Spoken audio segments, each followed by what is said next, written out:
দুইটা বিষয় এখানে, একটা হচ্ছে জুলাই ঘোষণাপত্র আর একটা হচ্ছে জুলাই সনদ। আপনি ঘোষণাপত্রের কথা বলছেন, ঘোষণাপত্রের ক্ষেত্রে যে একটা ড্রাফট করা হচ্ছে সেটা সবগুলো পার্টির সাথেই শেয়ার করা হবে এটা ঘোষণাপত্র, এবং এই আমরা আশা করব যে তো পার্টিগুলো খুব দ্রুত যাতে এটার উত্তরটা দেন। সেটা কি 3 আগস্টের আগে হবে? এটা, এবং তারা যদি খুব দ্রুত উত্তরটা দেন তাহলে 3 আগস্টের মধ্যে হবে।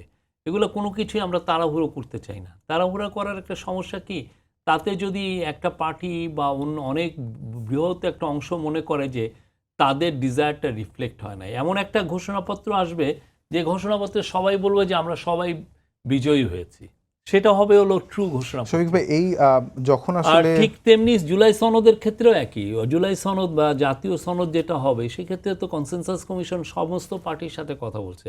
এবং আপনি অবাক হবেন না, আপনি যে যদি দেখেন এই যে ফরেন সার্ভিস একাডেমিতে যেটা, আপনি যা দেখবেন যে একটানা মিটিং হচ্ছে, সবাই ওই মিটিংয়ে থাকছেন, খুব হৃদ্যতাপূর্ণভাবে মিটিং হচ্ছে, এবং প্রতিদিনই কিছু না কিছু ব্রেক থ্রু হচ্ছে। কালকে আপনি দেখেন চিফ জাস্টিস এর বিষয়ে কিভাবে নিয়োগ পাবেন সেটা নিয়ে একটা ব্রেক থ্রু আসছে না, আর একটা কী যেন বিষয়েও ব্রেক থ্রু এসছে।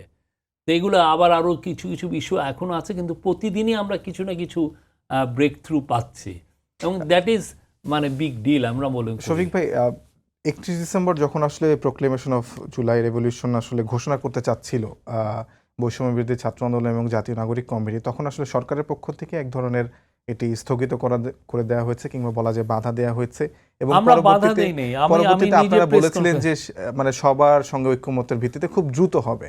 7 মাস প্রায় পার হয়ে যাচ্ছে, এবং আসলে এনসিপি বলতে গেলে তারা এটি যেহেতু তাদের একটি আকাঙ্ক্ষার জায়গা, তারা এক ধরনের তাদের দেয়ালে পিঠ থেকে গেছে বললেও চলে। তো এত দেরি আসলে হলো কেন? আপনারা কি কোনো ধরনের রাজনৈতিক দলের মানে সমর্থনের অভাব দেখছিলেন, কিংবা কোনো ধরনের সহযোগিতার অভাব দেখছিলেন? দেয়ালে পিঠ কার ঠিকছে? কারো দেয়ালেই পিঠ ঠিকছে না, সবাই ভালো আছেন। তা আমরা এটা তখন যেটা হয়েছে যে ওইটা আমরা আশা করছিলাম যে এটা একটা কনসেনসাসের ভিত্তিতে হবে, সমস্ত পার্টিগুলো থাকবেন, কেননা যারা জুলাই তো সবাই ছিলেন আওয়ামী লীগ ছাড়া, হ্যাঁ যারাই ছিলেন আমরা সবাইকে একসাথে নিয়ে এটা করতে চাচ্ছিলাম। তো তখন এই কনসেনসাসের অভাব ছিল। এখন আমাদের একটু টাইম, এর মধ্যে যেটা হয়েছে যে ওনারাও তো আগে তখন স্টুডেন্ট লিডার ছিলেন, তারপর ওনারা এনসিপি করেছেন, নতুন পার্টি করেছেন, তা ওনারাও তো অনেক দূর এগিয়েছেন।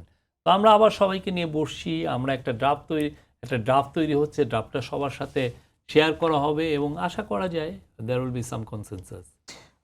আরেকটা প্রশ্ন হচ্ছে যে বিশেষ করে জামায়াত ইসলামী এবং এনসিপি তারা একটি বিষয়ে একটু তাদের মন খারাপ হয়েছিল যে আপনারা যখন লন্ডনে গেলেন, প্রধান উপদেষ্টা যখন তারেক রহমানের সঙ্গে বৈঠক করলেন, তখন আপনারা জয়েন্ট প্রেস ব্রিফিং করেছেন। এটা আসলে আপনাদের যে গত 10-11 মাসের পথ চলা, সেখানে আসলে কোনো পলিটিক্যাল পার্টির সঙ্গে আপনারা জয়েন্ট প্রেস ব্রিফিং করেননি, সেটা আপনাদের প্রয়োজন কেন হলো? এটা যেহেতু লন্ডনে গিয়েছেন, বিষয়টা তো লন্ডনে, ওনার সাথে আমাদের দেখাটা হয়েছে লন্ডনে।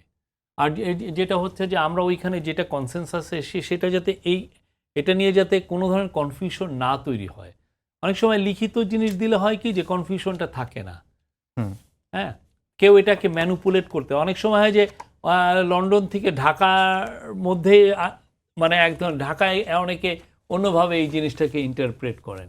এটা নিয়ে যাতে কোনো কনফিউশন তৈরি না হতে পারে সেই জন্যই এটা লিখিত একটা স্টেটমেন্ট। কিন্তু সেটার জন্য কি আরো বড় কনফিউশন তৈরি হয়ে গেল না রাজনৈতিক দলগুলোর মধ্যে? না, আমার মনে হয় না। আমরা তো খুব যে পলিটিক্যাল পার্টিগুলোকে আমরা তো বলেছি, এবং তারা তো খুব যে এটা নিয়ে আর বেশি দূর প্রোটেস্ট করেছেন আমরা তো। এটা কি আসলে খুব মানে আউটস্ট্যান্ডিং একটা ঘটনা বলা যায়? কারণ এটি আসলে আউটস্ট্যান্ডিং ঘটনা পৃথিবীর প্রত্যেকটা বসুর দেশে আছে। আপনি দেখেন অপোজিশনের সাথে রুলিং পার্টির এই ধরনের আন্ডারস্ট্যান্ডিং হয়, জয়েন্ট বিবৃতি হয়।